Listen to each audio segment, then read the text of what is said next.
Prime minister کی instruction تھی کہ ان تمام جو بجلی کی چوری سے کنٹرول کرنا ہے. پرائم منسٹر نے یہاں تک کہا ہے کہ آنے والے وقتوں میں میری اپنی پرفارمنس، سیکریٹری پاور کی پرفارمنس، جو آئی جیز ہیں، جو چیف سیکریٹریز ہیں، ان سب کی پرفارمنس کا یہ پارٹ ہوگا کہ ہم نے بجلی کی چوری کس طریقے سے کنٹرول کی اور کتنی ہم کنٹرول کر سکے ہیں.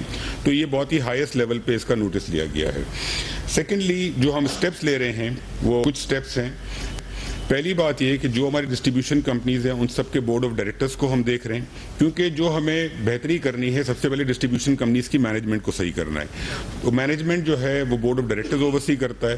تو ہم ڈسٹریبیوشن کمپنیز کے بورڈ آف ڈائریکٹرز کو دیکھ رہے ہیں، اس میں ہم چینجز لائیں گے.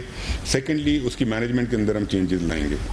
اس کے علاوہ تمام چیف سیکریٹریز اور آئی جیز کے ساتھ ہماری بات ہو چکی ہے پروونسز میں. ان کا فل سپورٹ ہے اس چیز کو امپلیمنٹ کرنے کے لیے.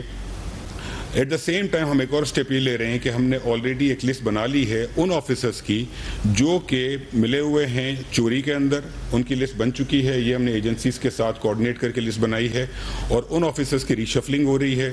ان کو فیلڈ کی جاب سے ہٹایا جائے گا. بیکاز ہوتا یہ ہے کہ ڈسٹریبیوشن کمپنیز میں جو 2-3 لیولز کے لوگ ہیں وہ سارے ملے ہوئے ہوتے ہیں. جب بھی 80% کی چوری اور 60% کی چوری ہو رہی ہے تو جتنے آفیسرز چوری میں انوالوڈ ہیں یا بلز ریکور نہیں کرتے ان سب کی ریشفلنگ ہو رہی ہے.